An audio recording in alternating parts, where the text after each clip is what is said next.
Excel·lentíssim i reverendíssim senyor bisbe de Solsona, il·lustríssim senyor vicari auxiliar de la prelatura de l'Opus Dei, il·lustríssim senyor vicari de la prelatura a Catalunya i Andorra, benvolguts ponents i assistents tots.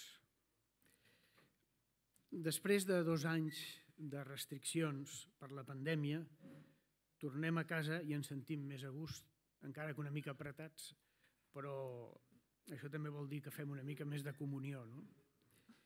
Castelldaura ha esdevingut, de mica en mica, en centre de trobada intel·lectual de primer ordre. Fa 58 anys que ens hi reunim per discutir temes d'actualitat amb el bon desig d'afavorir la nostra tasca ministerial, renovar la nostra preparació i gaudir d'unes hores de fraternitat sacerdotal. Enguany, el tema escollit és fe, cultura, diàleg. Una qüestió de la que se'n parla molt, especialment des que Sant Joan Pau II va encunyar la coneguda expressió «una fe que no es fa cultura encara no ha estat plenament acollida». Aquests dies hem viscut el traspàs de Benet XVI amb sentiment, agraïts pel seu magisteri. Per molts de nosaltres ha estat un guia intel·lectual durant els darrers anys. La seva obra ha donat llum en moments d'incertesa i ha servit per deixar enrere els conflictes que maraven els ambients eclesiàstics i culturals. Benet XVI va realitzar nombrosos diàlegs amb interlocutors diversos per mostrar que s'havia de realitzar un esforç per donar raó de la nostra esperança. En escenaris culturals que s'obliden cada cop més de Déu. Els debats amb coneguts intel·lectuals, que tots el tenim a la memòria, d'Habermas i d'altres, el discurs a la Universitat de Ratisbona el 2008, el 2006, la trobada amb el món de la cultura a París el 2008, a les Nacions Unides també el 2008, el discurs al Capitoli de Roma el 2009, a Westminster Hall a Londres el 2010, al Bundestag el 2011 i molts d'altres. I encara resten a la memòria i aquests dies hem tornat a viure amb els vídeos tots aquests actes que han pujat molts a YouTube per miracle, i hem tornat a reviure els aplaudiments i adhesions que varen provocar. Benet XVI realment va ser una autoritat. En el diàleg, Benet XVI no defugia la veritat, com moltes vegades es fa. En els diàlegs s'amaga una part de la veritat perquè no produeixi incomoditat. Perquè ell estava convençut que la veritat és el logos, dialogos, que crea diàlegs i, per tant, comunicació i comunió. Tot rescatant els homes de les opinions i sensacions subjectives. Això és una referència a la Caritas in Veritate.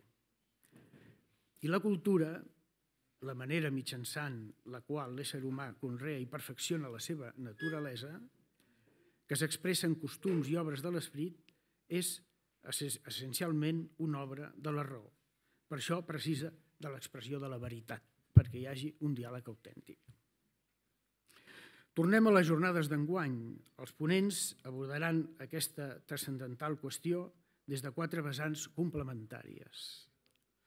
Primer de tot, el doctor Mariano Fazio, professor i antic rector de la Pontifícia Universitat de la Santa Croce, ens oferirà un panorama dels principals corrents culturals dels 2 últims segles, comprendre i interactuar amb el context cultural contemporani des de la perspectiva del diàleg entre la fe i la raó, una qüestió molt controvertida des de l'albada de l'edat mitjana, de la qual s'ha ocupat innumerables vegades el papa Benet XVI.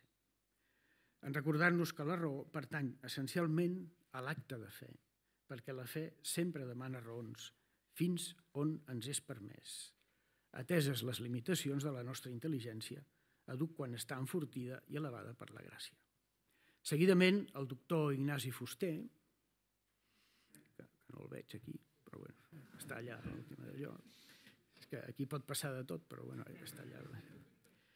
El doctor Ignasi Fuster, degà de la Facultat de Filosofia de Catalunya, explicarà la necessitat de la filosofia per ser plenament humans.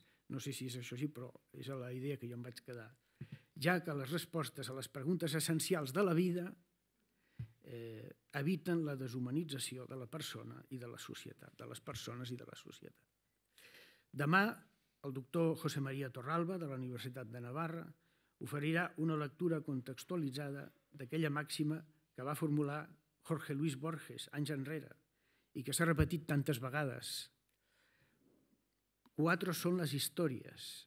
Durante el tiempo que nos queda seguiremos narrándolas, transformadas.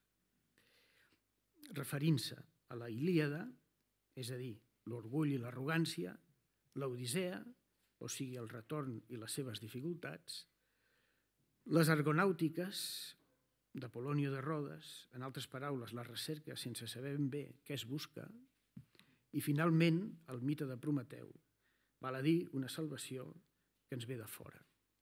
Aquestes 4 històries s'han de reformular ara en el context cristià i cal retrobar, en efecte, qui ens les expliqui altre cop, però cristianament.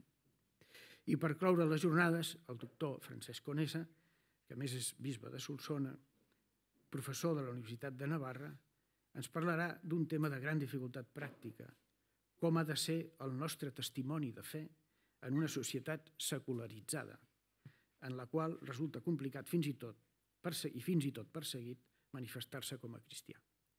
Agraeixo de tot cor als ponents la seva generositat d'acceptar la nostra invitació i serà per a tots, n'estic ben segur, un gaudi extraordinari sentir-los exposar els 4 temes esmentats. Moltes gràcies per la vostra atenció.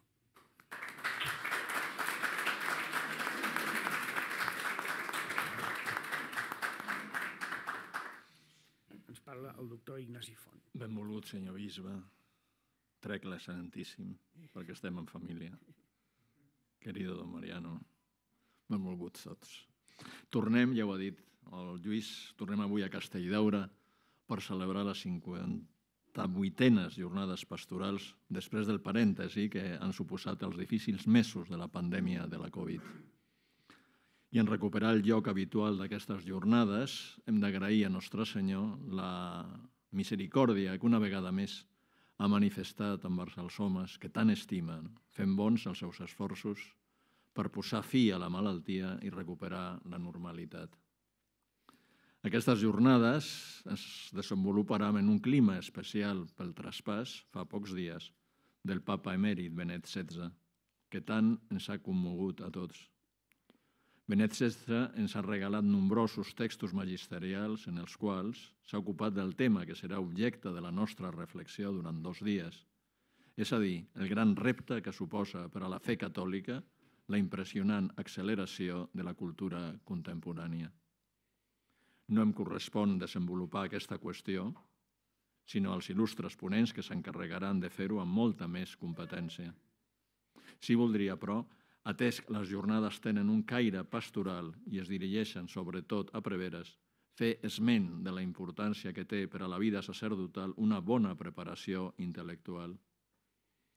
He cercat en els escrits de Santa Teresa d'Àvila, tan estimada pel papa Benet XVI, un parell de referències en les quals ella recorda la preferència que concedia als confessors que fossin lletrats, letrados, deia. Llegiré 2 cites de la santa. Ho faré en el castellà tan fresc y espontáneo amb que ella escribía.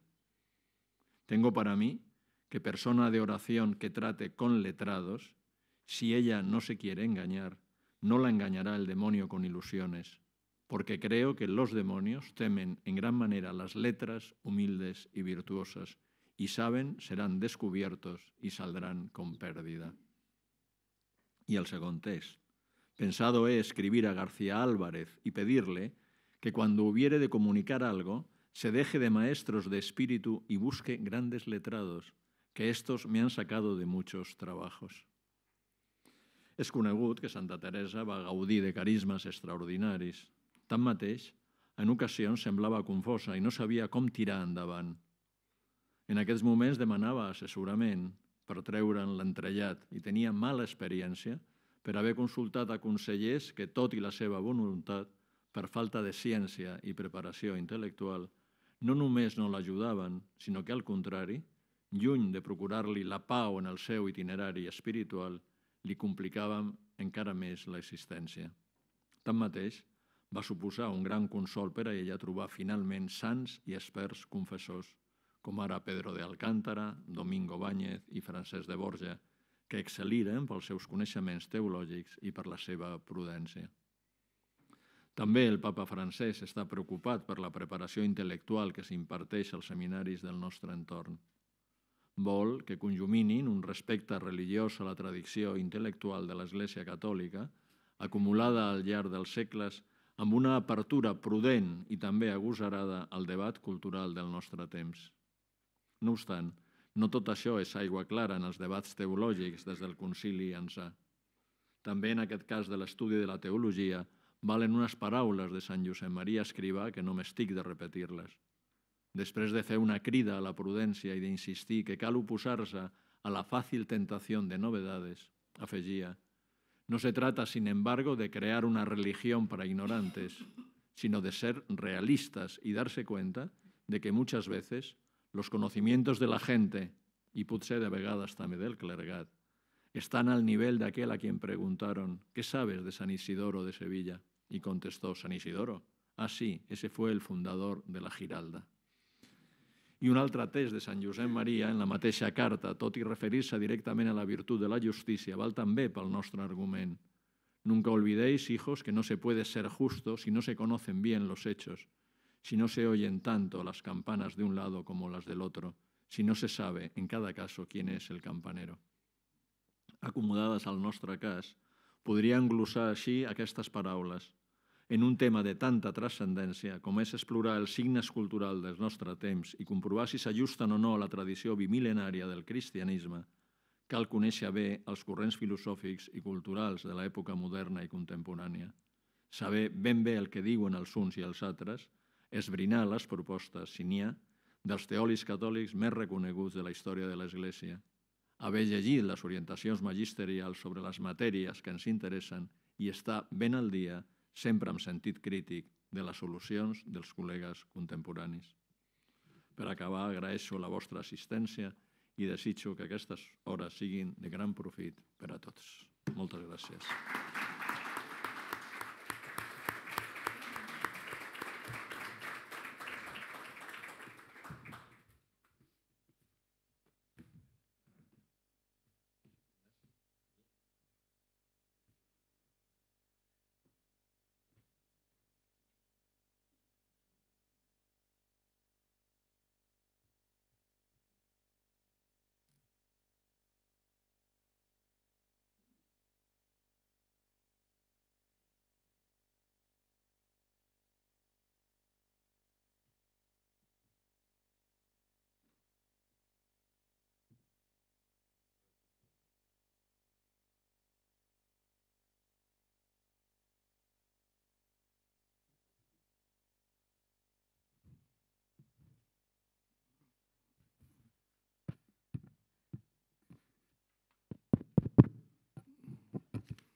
Benvolguts col·legues, em ve molt de gust poder-vos presentar el doctor Mariano Fazio.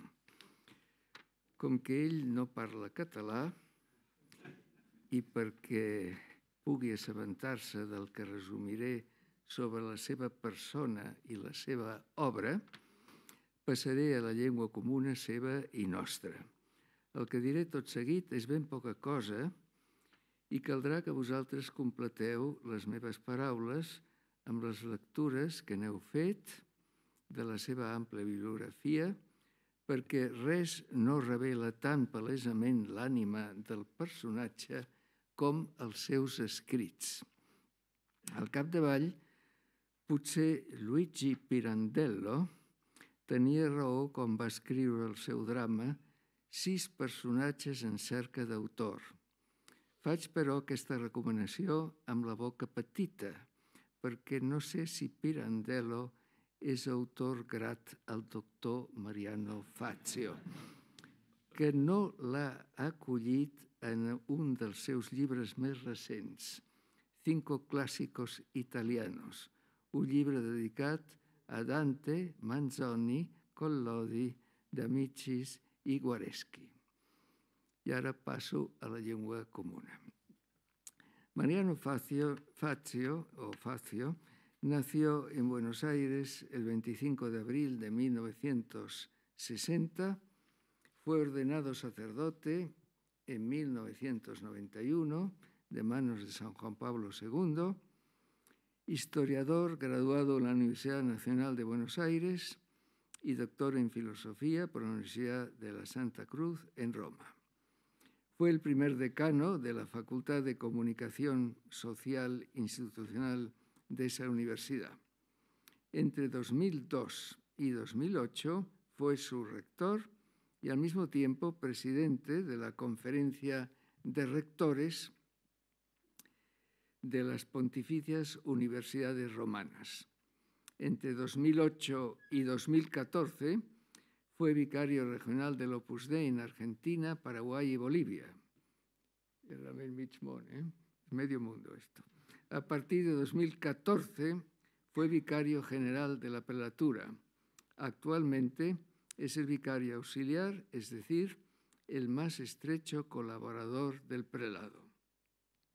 Participó como perito de nombramiento pontificio en la Quinta Asamblea General del Episcopado Latinoamericano en Aparecida, el año 2007, y fue padre sinodal en el Sínodo para la Juventud de 2018. Ha escrito más de 30 libros sobre historia de las ideas y en particular sobre la relación entre el cristianismo y la modernidad.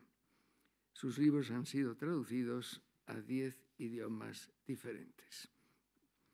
Don Mariano Fazio es un lector incansable y un ejemplo para todos. Además, es un autor muy generoso porque no guarda para sí lo que ha pensado, sino que procura compartir sus ideas con el gran público. En la disyuntiva de elegir alguna obra de su amplio repertorio, me he inclinado en esta presentación por su magnífico manual Historia de las Ideas Contemporáneas, que lleva ya 5 ediciones en castellano, cada vez más aumentadas. Me ha llamado mucho la atención, una cosa que casi nunca se lee en los libros, me ha llamado mucho la atención la dedicatoria que antepone al libro, que con toda seguridad ha sido muy pensada. El libro está dedicado, comillas, al profesor Gonzalo Redondo, con gran agradecimiento por su magisterio. Gonzalo Redondo, que falleció en 2006, explicó en Pamplona la misma disciplina, o muy semejante, que ha impartido durante tantos años el doctor Fazio en Roma. Redondo se caracterizó por una preocupación historiográfica que ahora inspira al doctor Mariano Fazio. Ambos autores han detectado que desde el otoño de la Edad Media, la gran batalla cultural que se libra en Occidente gira en torno al tradicionalismo tomado en sentido técnico. El debate ha sido, y es todavía, si se debe recuperar en todo o en parte el Ancien Régime para frenar la descristianización de nuestro tiempo, real o supuesta. O bien, si tal régimen debe darse por caducado y sustituirse por otra cosa que no se acaba de vislumbrar con claridad qué es. Fazio, que ha pensado mucho sobre esta cuestión, también por razón del ministerio eclesial que ahora desempeña, lo formula en otros términos que Redondo, pero en el mismo marco conceptual. Él entiende que toda la edad moderna ha sido una lucha entre dos bandos, o a favor o en contra de la secularización, y que en el bando de los partidarios de la secularización compiten entre sí dos equipos, quienes defienden la laicidad y quienes proponen el laicismo. El profesor Fazio emula a sí mismo al gran historiador francés Georges de Lagarde, pero se sitúa más cerca de nuestros días. El francés se quedó en el tránsito de la Baja Edad Media al 500. Fazio también se adentra en la naissance de l'esprit laïque, aunque lo estudia sobre todo desde la Ilustración. Esto comporta, como todos saben, reflexionar a fondo acerca de la naturaleza de la libertad, tema también intuido por Gonzalo Redondo, que a todos nos preocupa y no solo a Nietzsche. Querido Mariano, creo que la ponencia que vas a dedicarnos hoy sobre la fe en la cultura contemporánea nos va a gustar, tanto por el tema como por la forma. Te agradezco mucho, en nombre del comité organizador, tu presencia en esta aula y nos disponemos a oírte con toda la atención.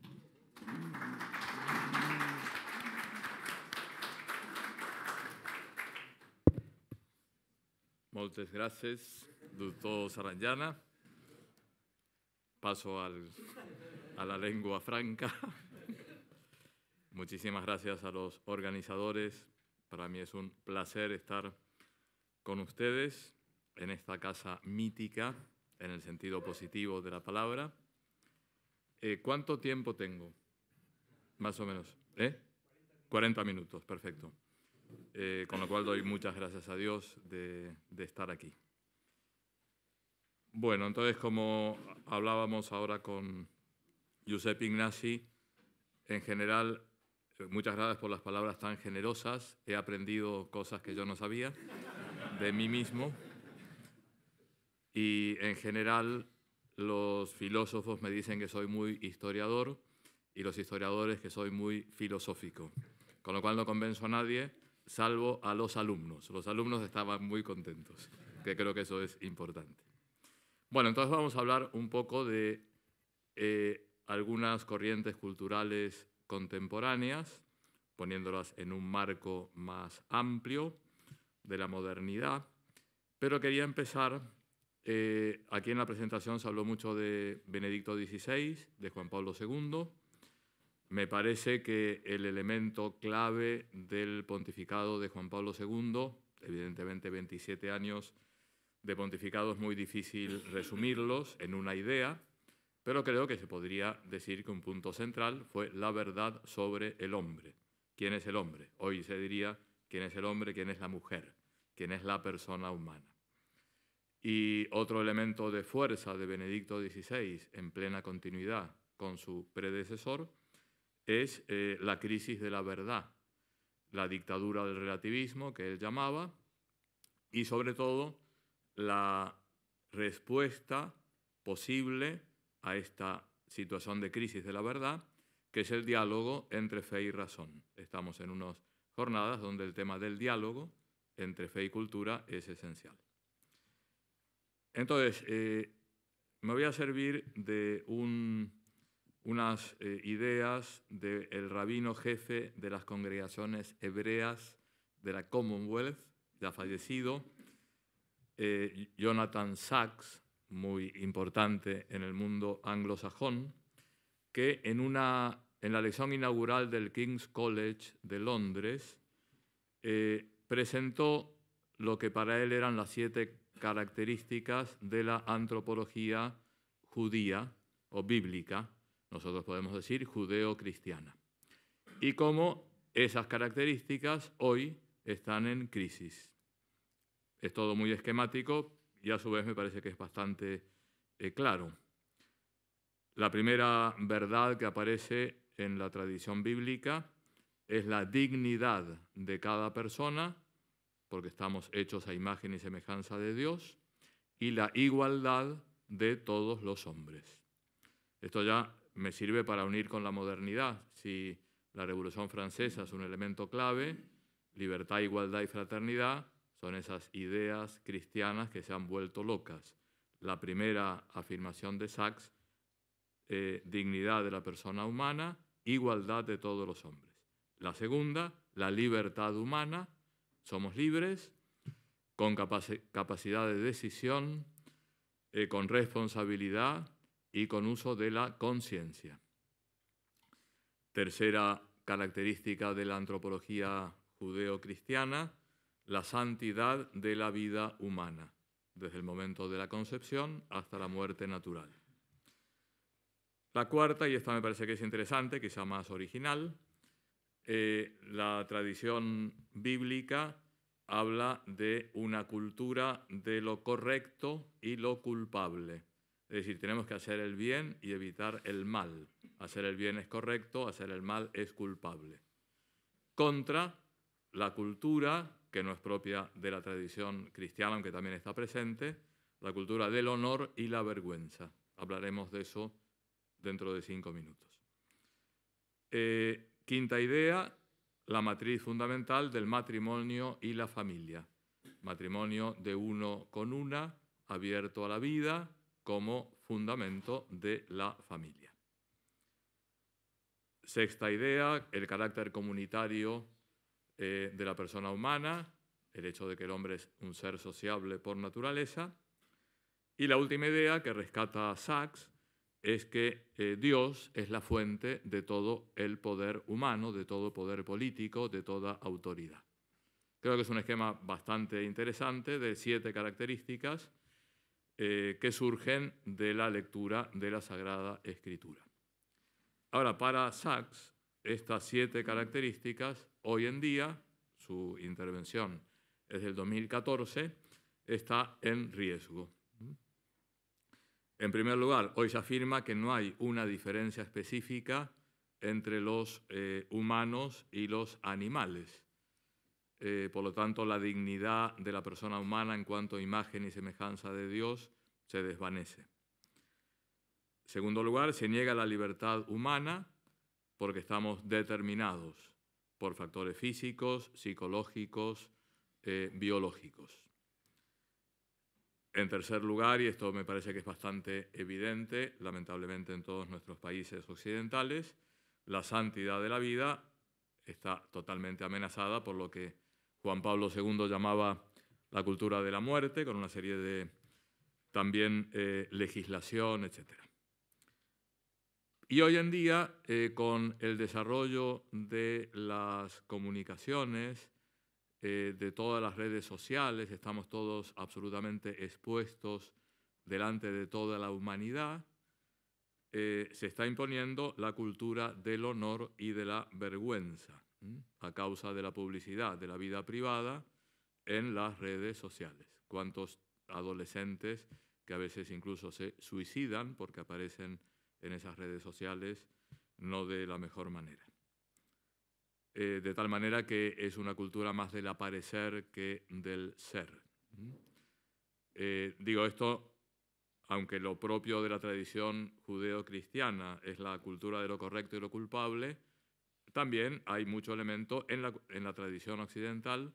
Pienso, por esto he sido un poco criticado, tengo un libro que es, no me acuerdo cómo se llama, sobre el siglo de oro español, donde hay algunas de las obras de Calderón, por ejemplo, que se mueven totalmente en la cultura del honor y no desde una perspectiva plenamente cristiana.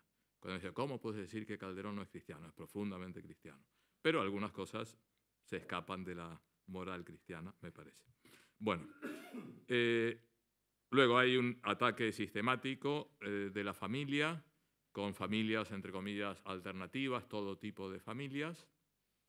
Por lo tanto, con una gran discriminación respecto a la familia. No me gusta llamarlo familia tradicional, a la familia basada en el matrimonio heterosexual, abierto a la vida, etc.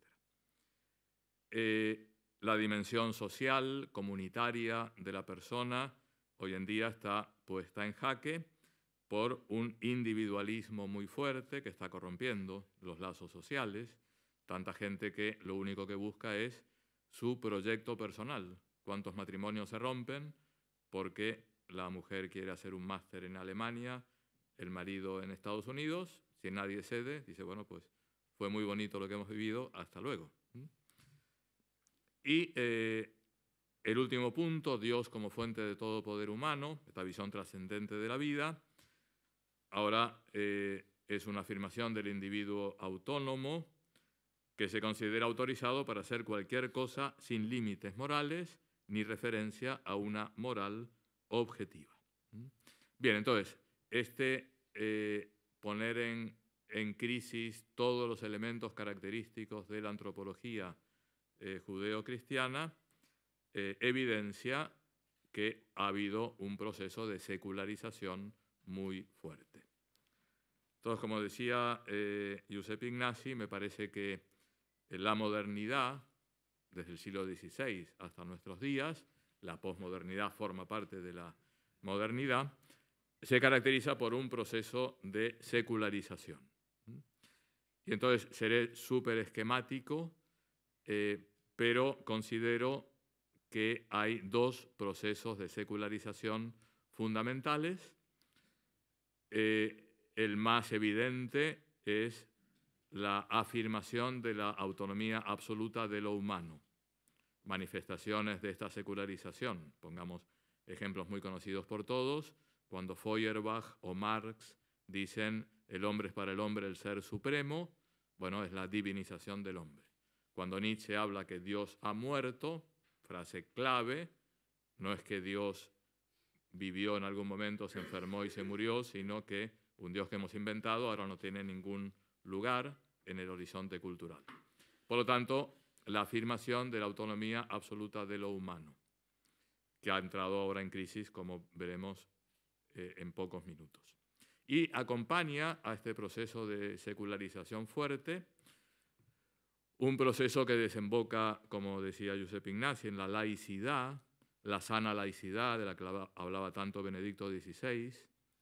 El otro día leí con gran alegría una declaración oficial del Palacio del Eliseo de Macron, despidiendo a Benedicto XVI, diciendo un gran amigo de Francia, porque era el académico de Francia, etc. Y hablaba precisamente era el defensor de la sana laicidad. Qué bien que se han dado cuenta de eso en la laicísima Francia. Bien, entonces que desemboca en la laicidad. Y que a mí me gusta llamarlo, quizá con un neologismo, un proceso de desclericalización. Es decir, tenemos una Edad Media profundamente cristiana, la fe permea todas las dimensiones de la vida social e individual, y eso es muy positivo, pero contemporáneamente un medioevo profundamente clerical, en donde no se distingue suficientemente entre lo que es del César y lo que es de Dios, entre el poder espiritual y el poder temporal. Y eso no es cristiano, sino que es clerical, que es una deformación. A partir del siglo XVI, sobre todo, con antecedentes, todo tiene sus antecedentes, y un elemento fundamental es profundamente hispánico, que es toda la escuela de Salamanca, y en particular Francisco de Vitoria. Bueno, es la distinción entre lo sobrenatural y lo natural, entre el poder político y el poder temporal, entre la Iglesia y la sociedad. Distinción que no es separación, que no es oposición. Es sacar todas las consecuencias de la frase evangélica, dar al César lo que es del César y a Dios lo que es de Dios. Se manifiesta, por ejemplo, además de la Escuela de Salamanca, pensamiento político de los padres fundadores de Estados Unidos, Alexis de Tocqueville, pero fundamentalmente la antropología del Concilio Vaticano II. Y todos los papas del concilio, me refiero a San Juan XXIII, San Pablo VI, San Juan Pablo II, Juan Pablo I y Benedicto XVI, bueno, están imbuidos de toda esta visión positiva de la naturaleza humana, del diálogo entre fe y razón, de lo natural y sobrenatural, etc. Con lo cual podríamos decir que la modernidad, desde un punto de vista de la fe, por un lado es profundamente anticristiana, la secularización en sentido fuerte, dejar de lado a Dios. Por otro lado, es mucho más cristiana que el medioevo en este proceso de desclericalización. ¿Está más o menos claro? Bien, pero vamos a centrarnos en los desafíos que tiene la fe hoy en día y que tiene mucho más que ver con la primera versión del proceso de secularización, esta secularización fuerte. En 2 minutos les voy a hacer una historia de las ideas de 2 siglos. Me parece que la modernidad tiene 2 grandes matrices, que son la Ilustración y el Romanticismo. Todos los que estamos aquí somos hijos de la Ilustración y el Romanticismo. No solo nosotros, todos nuestros feligreses, etc.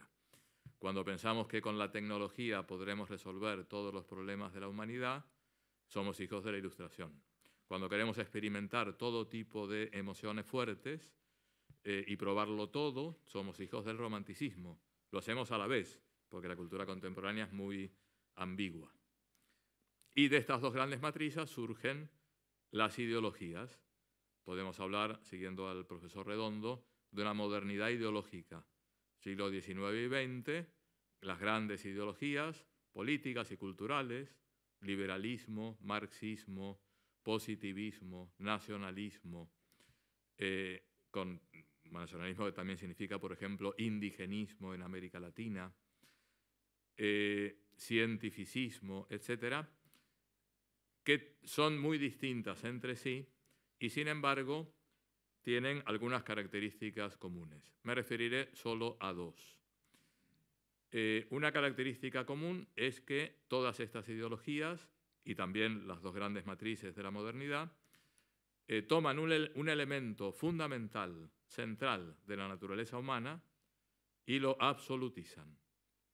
El hombre, la mujer, la persona humana no es otra cosa que, dirá la Ilustración, razón, y una razón científica basada en la experimentación.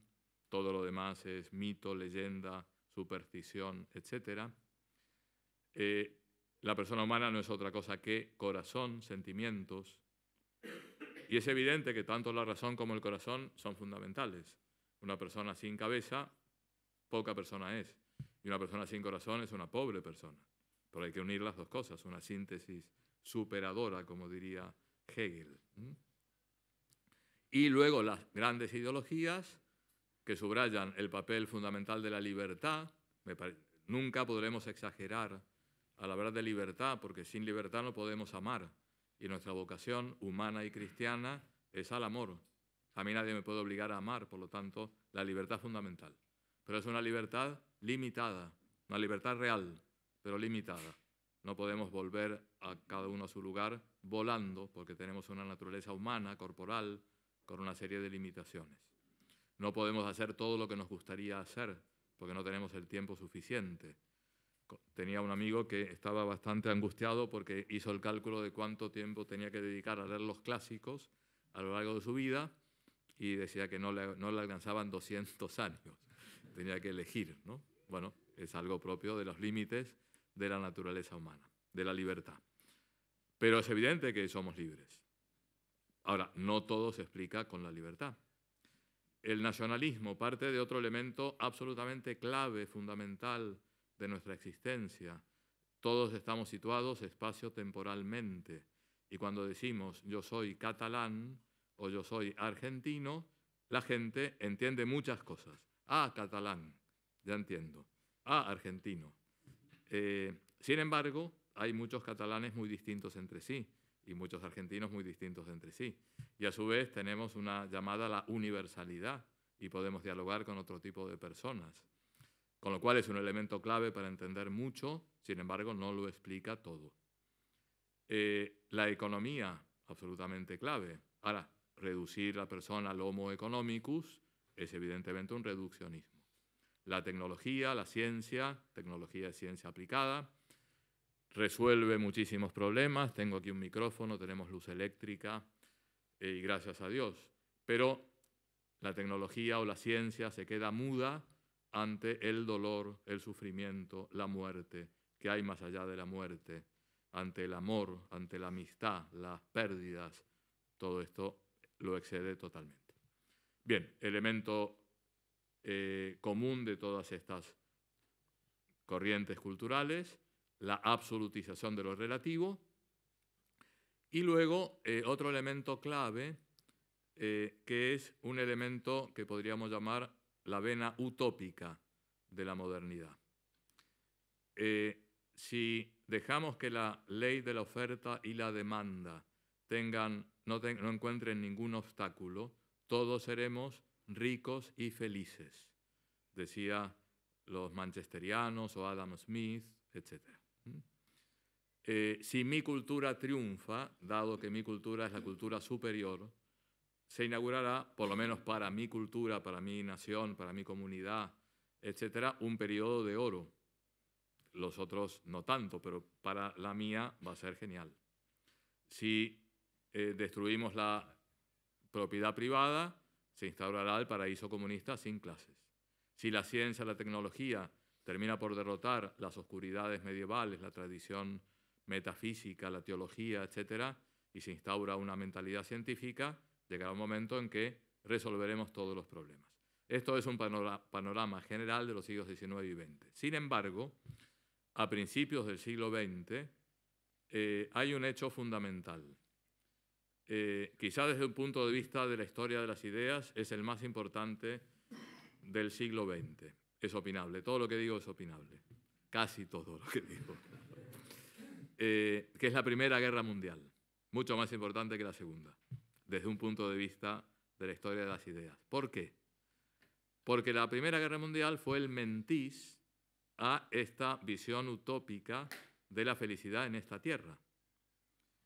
Hay un libro muy interesante de un historiador fallecido el año pasado, José Luis Comellas, que se llama, salió en el año 2000, me parece, o en 1999, se llamaba El último cambio de siglo, y se refería a 1899. En general, también aquí, en el mundo occidental, la gente descorchó la botella aquí de cava y celebró porque empieza el siglo XX, que será impresionante, maravilloso, un progreso que no se va a bloquear de ninguna manera. Nadie quiso la Primera Guerra Mundial, aunque todos pusieron un granito de arena, y en vez de felicidad, de progreso, de desarrollo material, nos encontramos con una tragedia terrible. Un mundo que se mata, millones de muertos, de destrucción en muchos lugares, pero sobre todo una manifestación de una crisis de la cultura de la modernidad. Todo el mundo coincide, no había que ser muy inteligente para decir, estamos en crisis, bueno, una guerra terrible, pasan 20 años, el periodo de entreguerras es interesantísimo, y llegamos a la Segunda Guerra Mundial, todos coinciden en que hay crisis. Y sin embargo, no hay coincidencia en establecer la causa de la crisis. Estamos enfermos, pero ¿por qué estamos enfermos? Y entonces también haré una cosa muy esquemática. Podríamos agrupar 3 respuestas a la pregunta ¿por qué estamos como estamos? ¿Por qué hemos llegado a lo que hemos llegado? Vivimos todavía en la crisis de la cultura de la modernidad. Entonces, una primera respuesta la dan las ideologías mismas, que dicen el problema es que no hemos llevado a las ideologías hasta sus últimas consecuencias.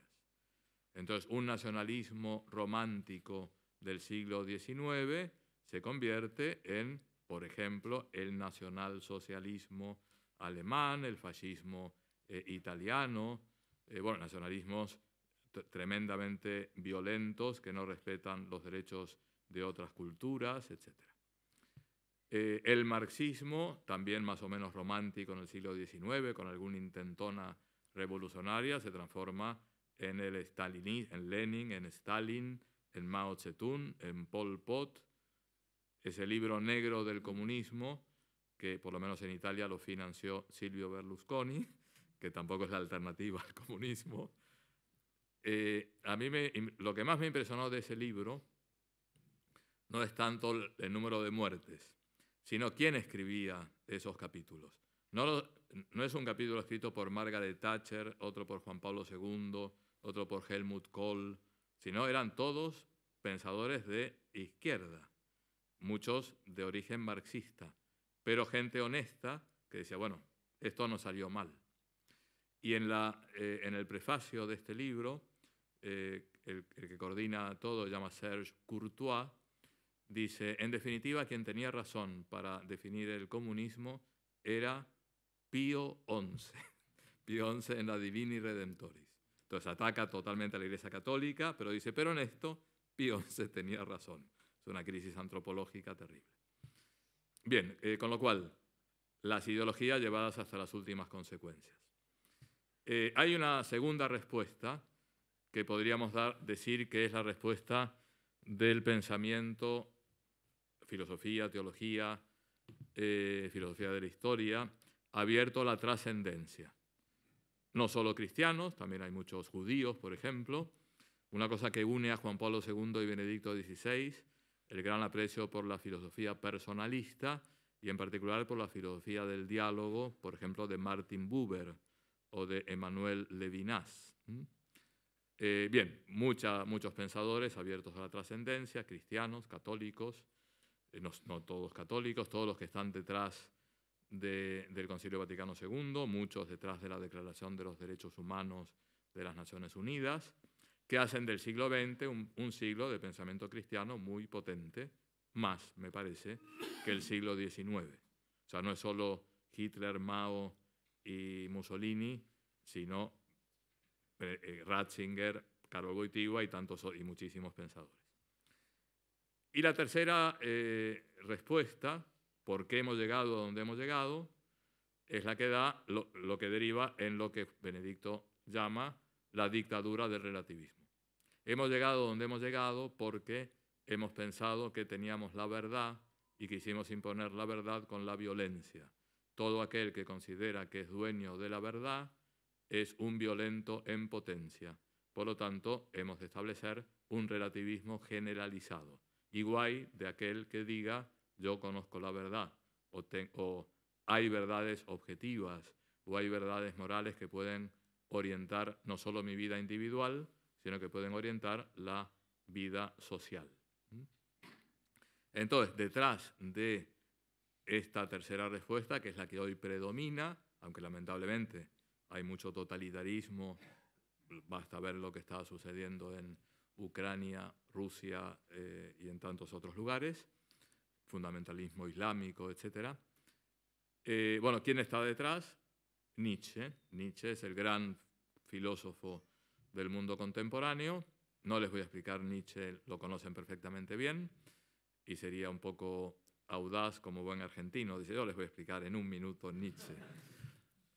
Pero bueno, Nietzsche se pregunta cuál es el sentido de la vida. Y dice, hasta mis días siempre se dio un sentido trascendente a la vida.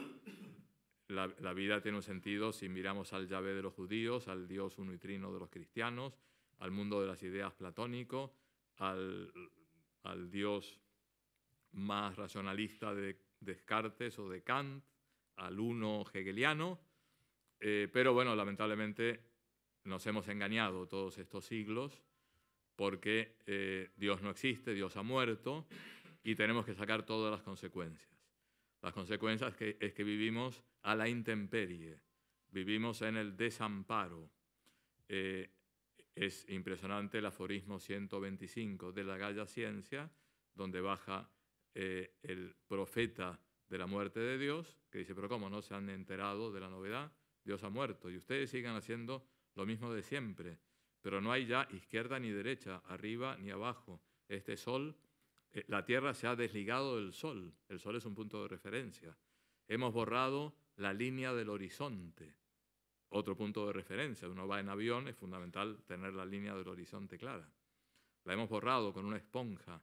Lamentablemente Nietzsche escribe muy bien, tiene un estilo que te embauca y te encanta, ¿no? Bien, entonces, La mitad de Nietzsche es el totalitarismo.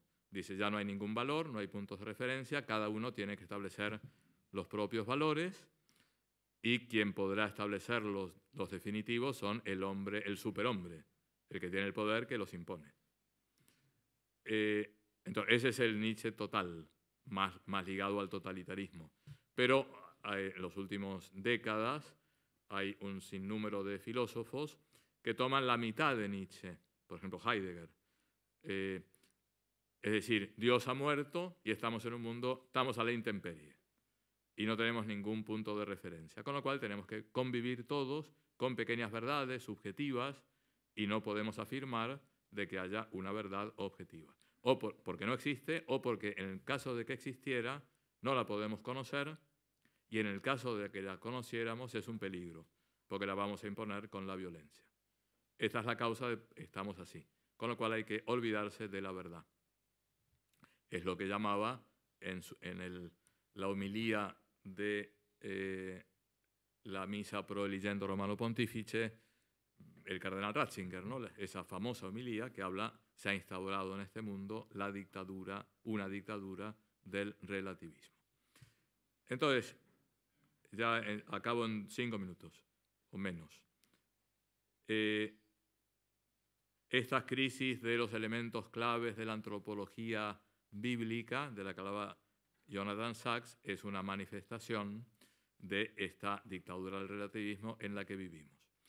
Me gustaría referirme muy rápidamente a cómo se manifiesta este relativismo en la vanguardia del pensamiento occidental.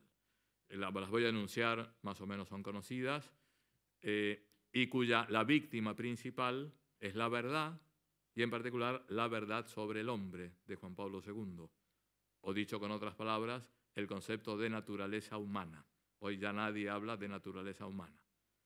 Hay un famoso discurso de Benedicto en el Bundestag donde dice, bueno, ahora la ley natural y la naturaleza humana parece un concepto de la teología católica, porque ya nadie cree en esto.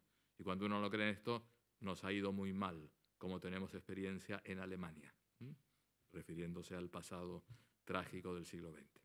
Entonces, la ideología de género, donde no hay ningún punto objetivo, cada uno va construyendo su propia identidad sexual, de acuerdo a lo que vaya haciendo, o la cultura, etc. El transhumanismo, es decir, ahora tenemos que superar al hombre, dejando detrás todas las limitaciones, tenemos que dar muerte a la muerte, pero también liberándonos de cualquier límite moral. La ecología profunda, hay un ecologista profundo que dice que el problema es que el principal factor de degrado ambiental es el hombre y por lo tanto tendríamos que deshacernos del 90% de nuestros efectivos. Nuestros efectivos somos nosotros, ¿no? 90%, para salvaguardar el ambiente, ¿no? Entonces es un rebaje de la dignidad de la persona humana terrible. Y el último grito, que esperemos que dure poco, pero nunca se sabe, es la llamada cultura woke, o la cultura de la cancelación, en donde hablábamos que hay un elemento relativo que se absolutiza, ¿no? Aquí el elemento que se absolutiza es la discriminación. Todos estamos discriminados y el elemento o la idea que muere totalmente en la cultura woke es el contexto. Se saca las cosas de contexto y por lo tanto lo único que se ve es discriminaciones históricas. Por lo tanto, se tira abajo a San Junípero Serra en California, a Churchill y a todos, si tuviéramos un monumento nos tirarían porque algo hemos discriminado.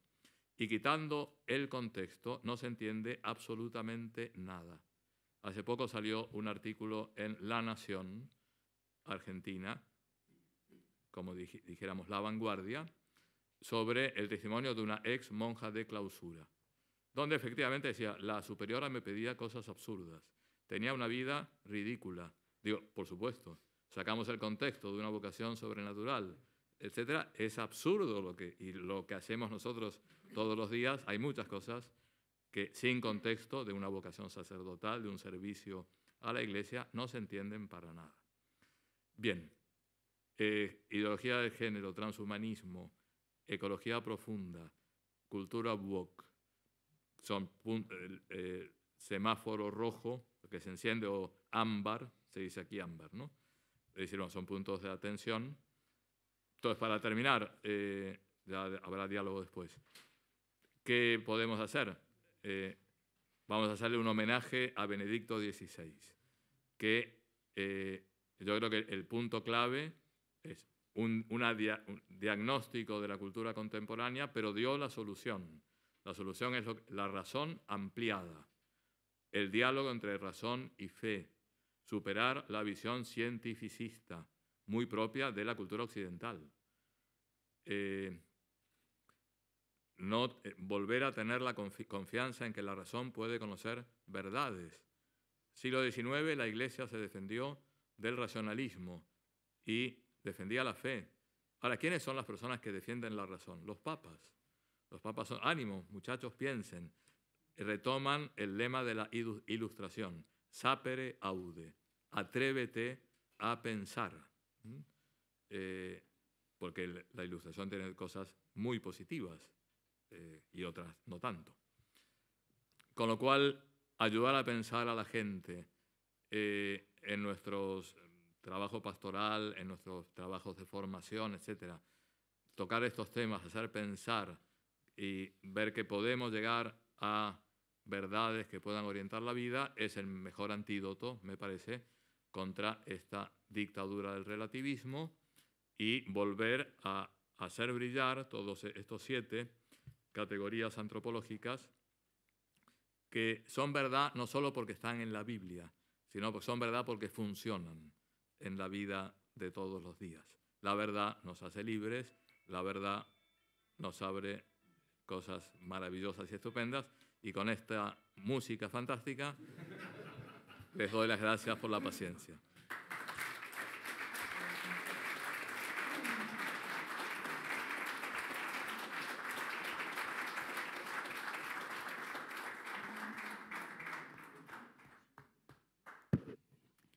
¿Hay ahora preguntas o no?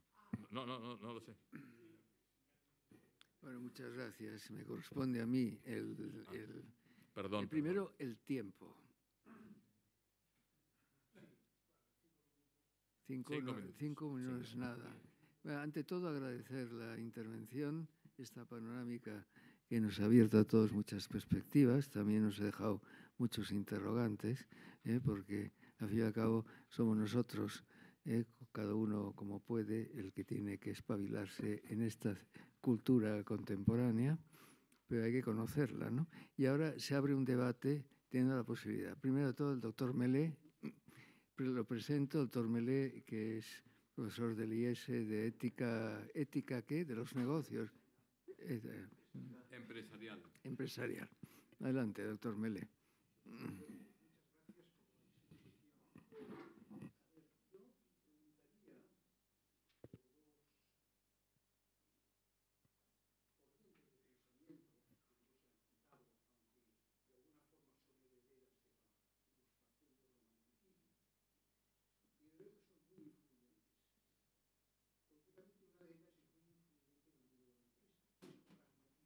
El pragmatismo, sí. Entonces, ellos afirman que no son relativistas, yo no estoy de acuerdo, porque... El momento que te dan el micrófono. Ah, perdón. Toman como referencia lo que es aceptado. Entonces, hay una teoría de la empresa pues, que es muy buena porque, en fin, tiene éxito, pero siempre ninguna preocupación por la verdad. La verdad son los resultados. Y el segundo es otro filósofo francés, Michel Foucault, que creo que es muy influyente, sobre todo en un tema que no ha salido, que es la ideología de género. Y Foucault, pues, es decir, está en contra de cualquier filosofía del hombre. Es decir, el hombre no existe, cada uno es lo que quiere ser, cada uno se define. Yo no lo he estudiado a fondo, pero me parece que subyace en la ideología de género. ¿Podría hablar un momentín de estas dos cosas? Gracias. La ideología de género lo planteé como una de las cuatro grandes desafíos que tenemos ahora: ideología de género, ecología profunda, transhumanismo y cultura woke.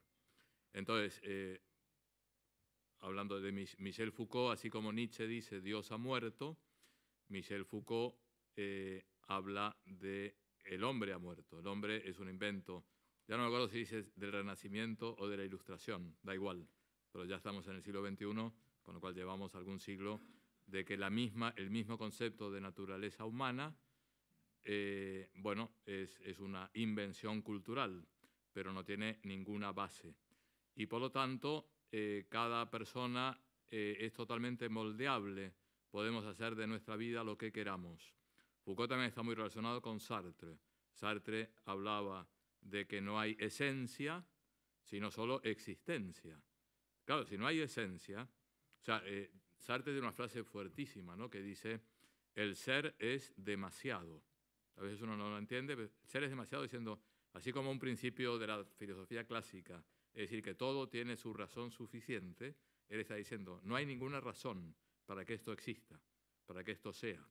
Con lo cual estamos totalmente maleables y, por lo tanto, las categorías culturales occidentales han sido imposiciones culturales, dirá Foucault, pero que no tienen ningún correlato con la realidad. No hay ninguna distinción entre la locura y la persona razonable. No hay ninguna distinción entre hombre, varón y mujer, etc., ¿no? Con lo cual esto es una gran manifestación es también discípulo de Nietzsche, del relativismo. Y luego el pragmatismo es absolutamente clave, es verdad. Es la cultura, la tradición filosófica oficial u oficiosa de los Estados Unidos, en definitiva. Dewey, James, etc. La verdad se hace porque funciona. La verdad la vamos haciendo entre todos, viendo lo que funciona, cómo vamos resolviendo los problemas. Pero es una mentalidad totalmente pragmática, valga la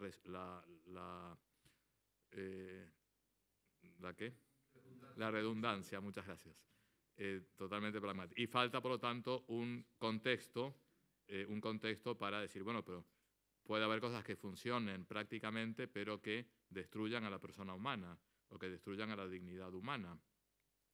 Evidentemente, ¿cómo puede terminar la guerra de Ucrania? Con una bomba atómica. Sería muy eficaz, pero ¿es lo que hay que hacer? ¿Es lo que se debe hacer? Yo estoy encantado aquí y sobre todo aquí me siento muy cómodo. Dentro de 2 días tengo que dar un seminario en el IESE. Estoy muerto de miedo. Espero que salga bien. Pero bueno, hablando también de estas cosas, decir, bueno, detrás de toda la teoría económica es que hay una visión de la persona humana y que no hay teorías económicas absolutamente indiferentes o químicamente puras, ¿no? Detrás hay toda una idea. La economía al servicio de la persona o la economía simplemente pragmáticamente para. Entonces, bueno, hoy hay mucha mentalidad pragmática. ¿Para qué nos vamos a casar? Si total, ¿qué va a pasar en el futuro, ¿no? Convivamos y después vamos viendo. Vamos viendo. Lo de vamos viendo me viene a la cabeza, no tiene nada que ver. Argentina, que es un gran país, campeones del mundo, y con una economía cada vez peor, pero sobrevivimos.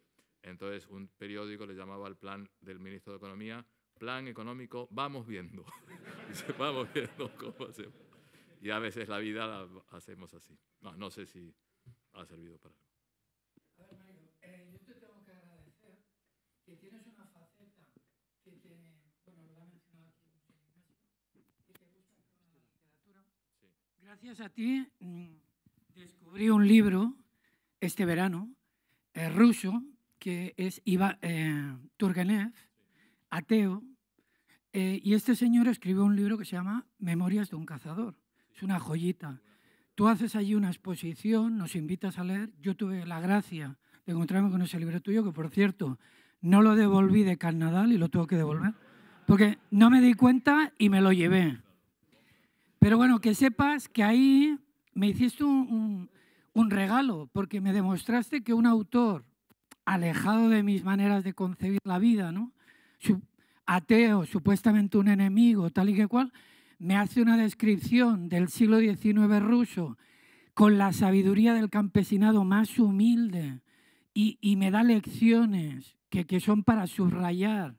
Ostras, entonces yo creo que un gran factor que tú ya has mencionado aquí, y además está aquí en el logotipo este de lo que estamos haciendo, que es la fe se tiene que poner en debate, en diálogo, y se tiene que atrever a compartir espacio con el que no es tu amigo, con el que te contradice, con el que a lo mejor tú no invitarías, porque ¿qué hace aquí Iván Turgenev si es ateo?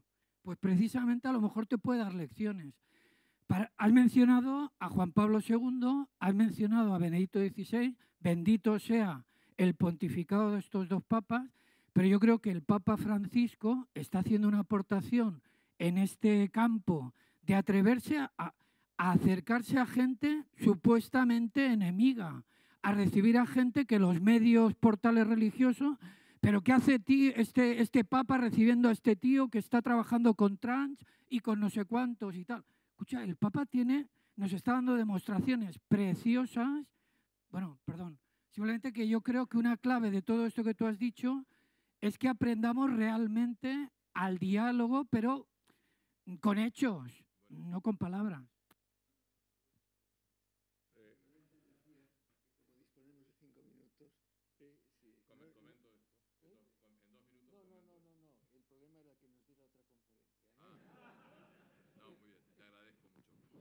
No, dos cosas nada más.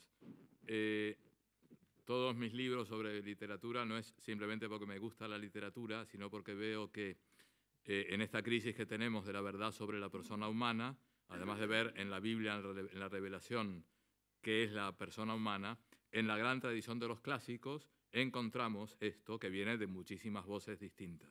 Entonces es una manera de presentar las grandes verdades sobre la persona humana a través de las historias que me cuenta Turgenev o Tolstoy o Cervantes o Dante o quien sea. Entonces, todos estos libros no es simplemente por un interés cultural, sino que creo que es un interés apostólico que tengo.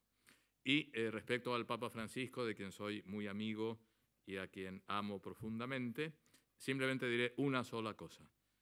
Una vez que estuve con él al principio de su pontificado, y que le dije, a mí me preocupa que todo el mundo está contraponiendo Francisco con Benedicto, yo tengo una idea para unirlos, no sé si es verdad, si es doctrina pontificia, me gustaría que me dijera si usted está de acuerdo. Dijo, a ver, ¿cuál es tu teoría? Dice, Benedicto es la dictadura del relativismo, por lo tanto, razón ampliada, etc. Y usted lo que está haciendo es sacar las consecuencias prácticas sociales de la dictadura del relativismo, que es lo que él llama la cultura del descarte, etc. Me dijo, claro, porque si no hay una verdad objetiva, ¿quién gana? Los ricos, los que tienen poder, los que tienen influencia, etc., y pagan los platos rotos los pobres, los débiles, etc., ¿no? Entonces, me parece que ese es un punto interesante para unir los dos pontificados, pontificado más social, más práctico, el otro más intelectual, etc., pero en una gran continuidad. Y luego la capacidad de diálogo que tiene el Papa creo que es digna de imitar. Gracias. Bueno, pero hay que acabar, ¿no? Porque... No, acabar. Sí. No, hay todas las preguntas que... A ver, doctor Barceló, ahí, doctor Ribot. Doctor Ribot con micrófono. Musén Ribot. Sí, porque así que hay dos, uno detrás...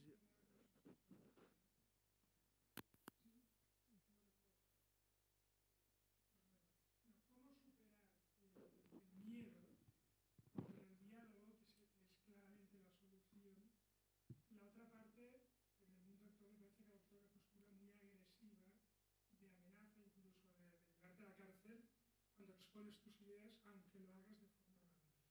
Sí, muy bien. Bueno, yo creo que nunca podemos pagar con la misma moneda. Entonces, el diálogo tiene que ser... El diálogo manifiesta, en primer lugar, humildad. Porque yo diálogo con otro significa que no soy el dueño total de la verdad y el otro me puede transmitir cosas que me pueden enriquecer. También significa respeto.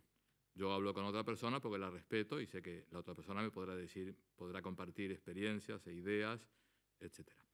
Creo que hay que exponer todas nuestras verdades con una sonrisa de la mejor manera y buscando el puente que me une con la otra persona. un ejemplo bastante trivial.